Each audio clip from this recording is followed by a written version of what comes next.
Bonjour, bonsoir, bandeko bisika on se voit Kolanda biso et c'est vraiment makasi ya mona ke ba Congolais bozali et belé à Kolanda biso ya opesa biso confiance. Comme d'habitude de naïb sa bino ke kolala kola muka. Des alliés habitude te. Merci mingi bandeko nyos. Oyo ba Monique, il faut baya ko s'abonner na Tosha TV. Te na esa bino ke na osala ba numéro et belé pour na makambo ko lekana na Congo. Pour na spéculation ko lekana. Donc merci. Bobo ça n'a pas aimé vidéo, bozo ko lila mais de côté je te comprends de tes audience ces autres audience ko kita parce que beaucoup aimé vidéo té. C'est tout. So bo aimé vidéo, bo mona ke tozongi le sika na biso to salaka. Tozonga ndenge to sala makambo. Merci mingi bandeko. Bo aimé vidéo et ozala eloko moko ya malamu makasi. Merci vraiment bandeko nyonso partout bozali. Bandeko nangai mukolo ya lilo to sola makambo nini. Mukolo lelo tokosola isu makambu ya accord ya États-Unis. Toa batu afandi passe ba iba mende koto shaiza nini. Accord hango lati hango na nzoto pona nini parce que lokuta moko boye ezoya bino bomona mona mte. E oya kalate. Ba moni que partout ba meki ba kokite.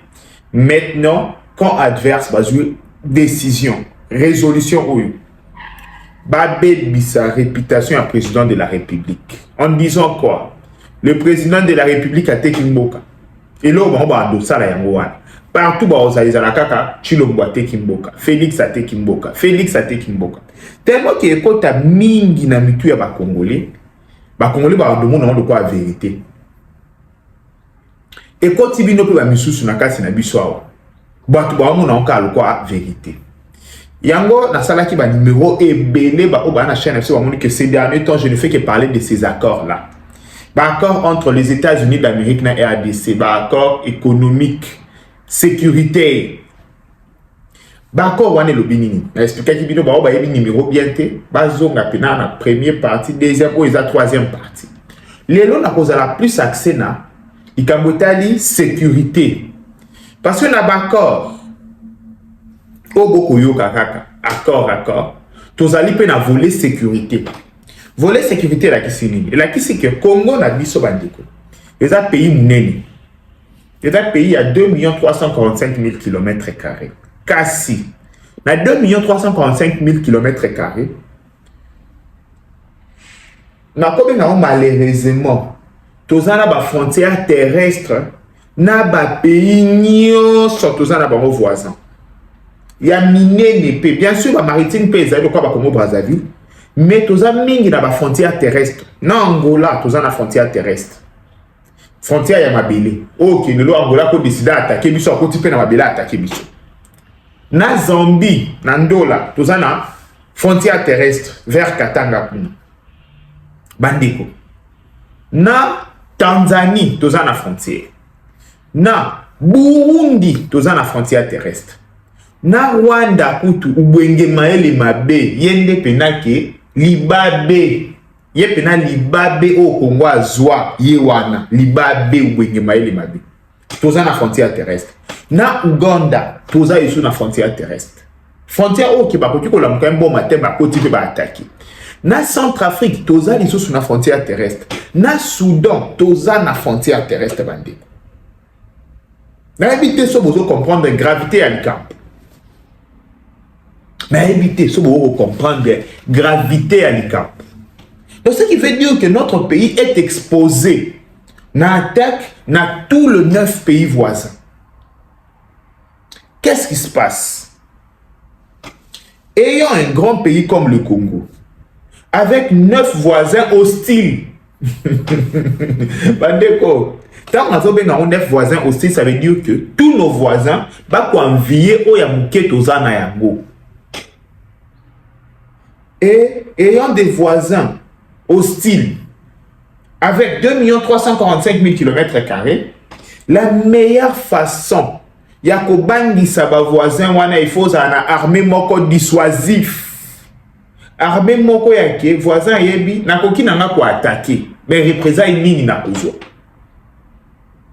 Oza ki o tala mutu dissuasif yake akobeto mbata mais yo bete marteau na misapito na lisu. Tant yo calculer le kwana il se dit na okende ko attaquer te. Bandeko malembe, je ne sais pas ce qui tout ça pour se comprendre biso na biso. Donc, ici, roi ya ba Belge, tant wazi Congo, Léopold II, à comprendre le Kouana, a yeko sala, 3 zones de défense. Donc, 3 zones de défense qui veut dire le Kola, à Kaboli Congo na 3, le Kola 3 pays différents. Il s'est dit que le Kola na 9 voisins hostiles. Chaque voisin, 3 voisins na sangi si bango saeli bango zone de défense moko. 3 voisins na sangi si bango saeli bango zone de défense moko. Na sangi si sous 3 voisins na saeli bango zone de défense moko.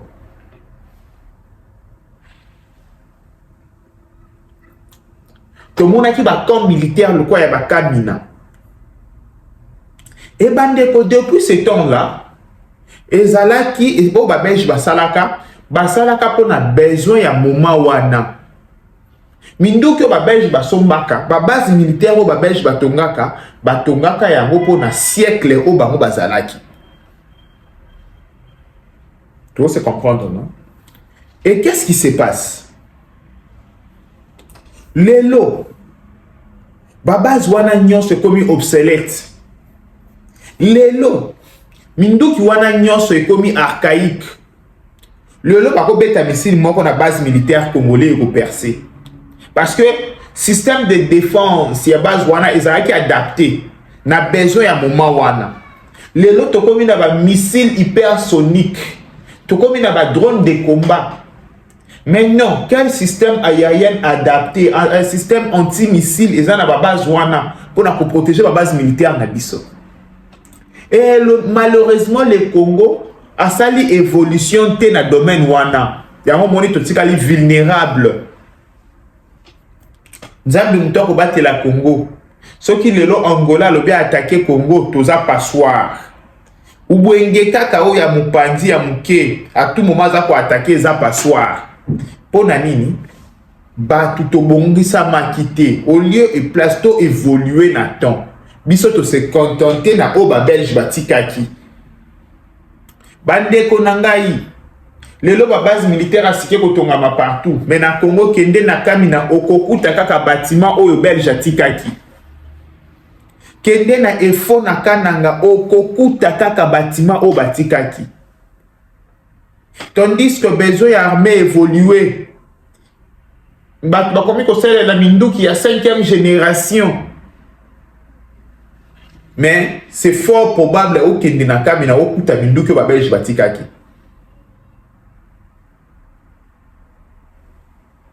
On se comprend, non? Et maintenant, tous ont l'accord. Na pesa ki mwanda mbo histoire, na la kisabino wapito uti. Wapito za, wapito lingito kende. Et ça très important. Bandeko, nako aider bino, nako outiller bino pour prochainement, boko mikuta na ba débat moko inutile. Félix Ateki Mboka. Bandeko face ya likamo munene boy. Qu'est-ce qu'on fait? Le président de la République a eu un accord sécurité. Na yoki bato bako se moquer bako loba ba Congolais vraiment boza naïf, boza bazoba. Parce que beaucoup quand c'est quoi ba américain bako ya ko fait la bino. Non, muto ko sabino te que un américain, ba marines américain bako ya ko kufa na Congo, c'est faux et archi faux. Qu'est-ce qui va se passer? Fongola mato bien oyoka. L'armée américaine bazalaki na Congo il y a pas longtemps. Beaucoup bomona ki na tchela kabino yango.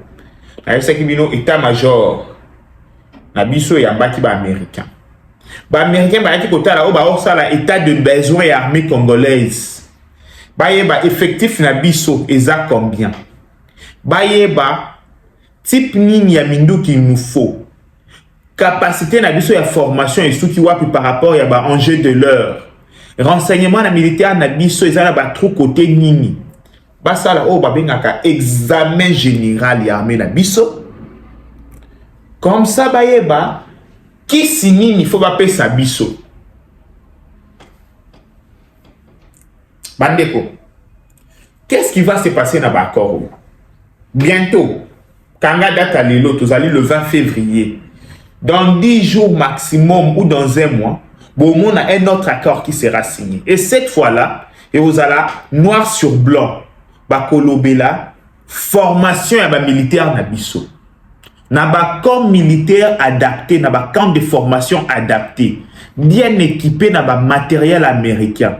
Bandeko, nos militaires, on veut mettre nos militaires dans l'œuvre qu'on a américain. Je ne dis pas par rapport à bongo, par rapport, non, par rapport à formation, par rapport à équipement, par rapport à adaptation.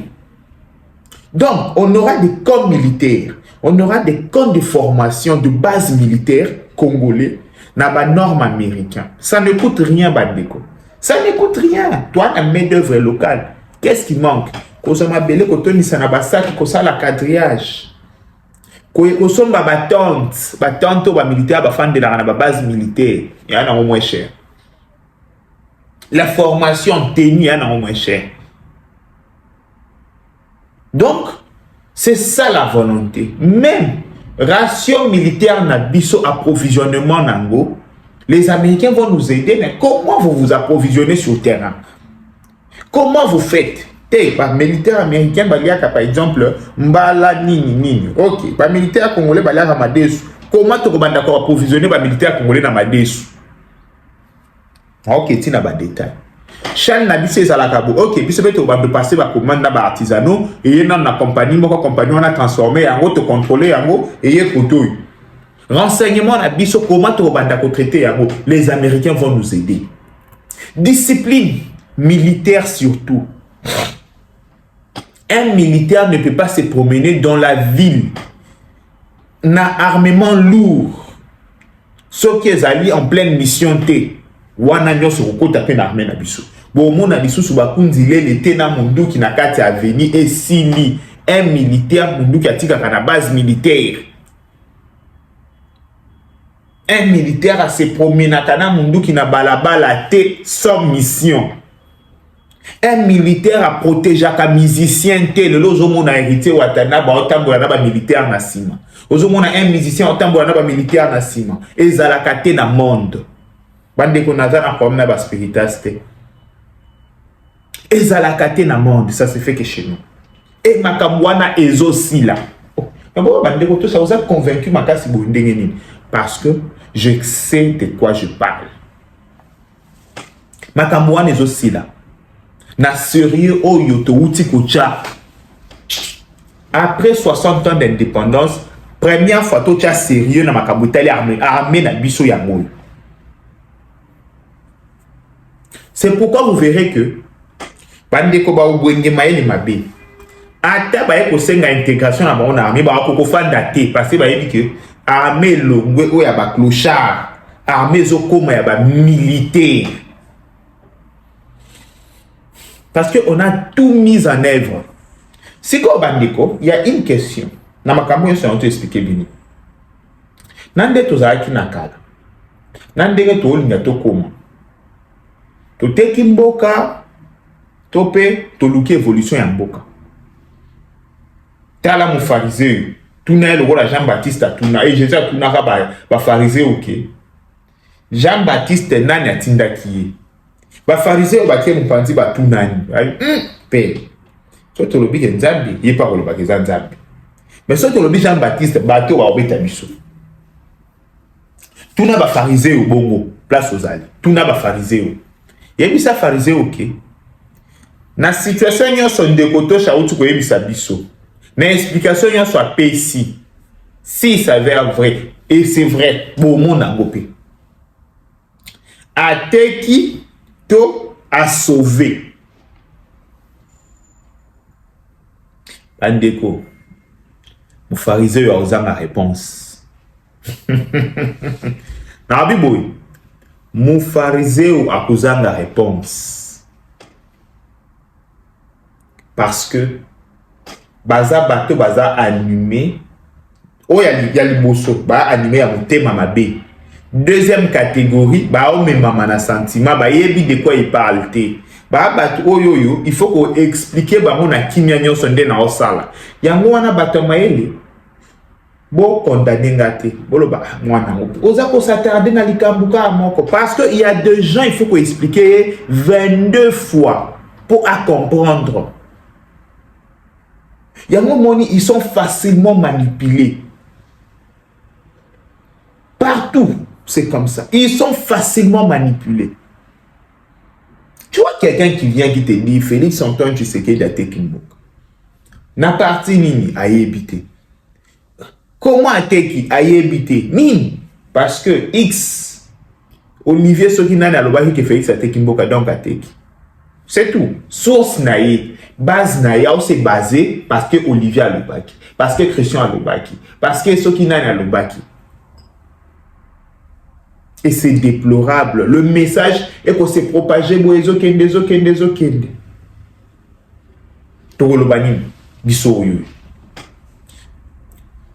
Contre Makambouana, celle mundu qui toko salela, yangoyo. Pour expliquer le kambu malembe. Ça c'est pourquoi je demande, Bandeko. Je redemande encore. Monsieur le Président, la communication présidentielle. Tala. Ceux qui vont la lokola to salate, aidez-nous à vulgariser ces accords. Aidez-nous. Ezali pona bino nde to sala yango. Aidez-nous, je demande. Nazo sala oyo to ko benga na ko lancer alerte. Aidez biso to vulgariser ba accord oyo.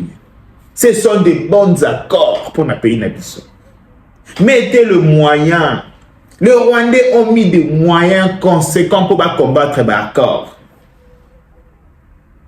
Et ça a marché parce que tout le monde maintenant, les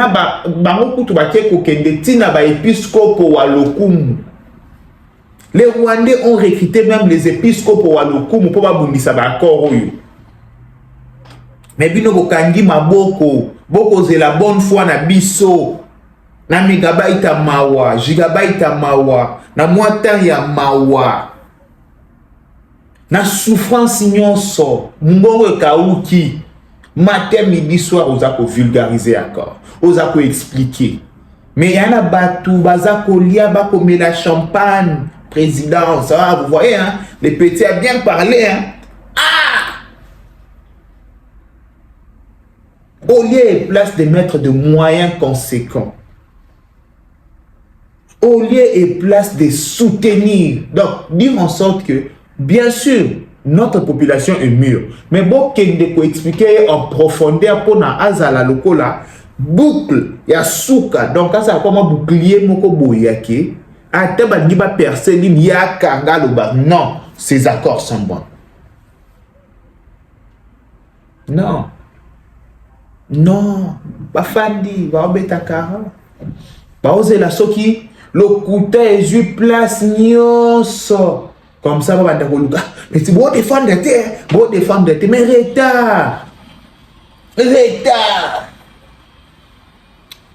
Moi, je vais vous demander ceci. La présidence, la communication de la présidence, ou soit, binomoko, bon ça, la vulgarisation est d'accord, bon imprimer, bon ça là-bas, audio, bah support audio ndena ko sala. Bon expliquer na lingala, na français, na swahili, na chiluba, parti par parti.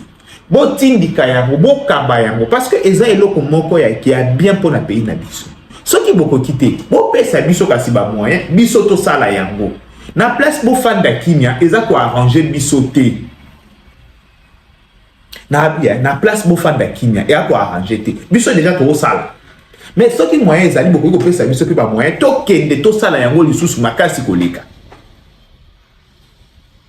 Espérons que Mbela nana ikoyo kama na camion to koleka bien bandiko.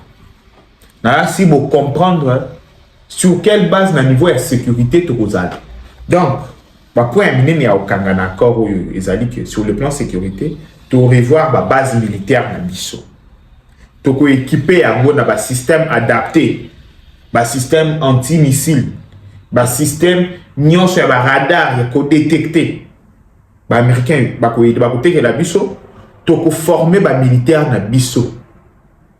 Oui, ba ko za la former ba commando ba ko za la marine na biso e ko salama to ko tala ba approvisionnement ya ba militaire na biso en armement, en munitions, en ration nyonso wana to ko tala ya.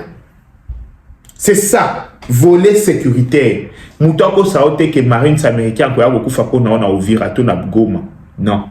Kaka bana na biso to mema bango na niveau ya ba marines. To ko mema bango na ba niveau ya ba navals. To mema bango na niveau ya ba sniper. Ezali kamba formation. Merci mi bandeko. Na ko senga pe bato mawa ata présidence aboui bato mawa. Aidez-nous à vulgariser ces accords.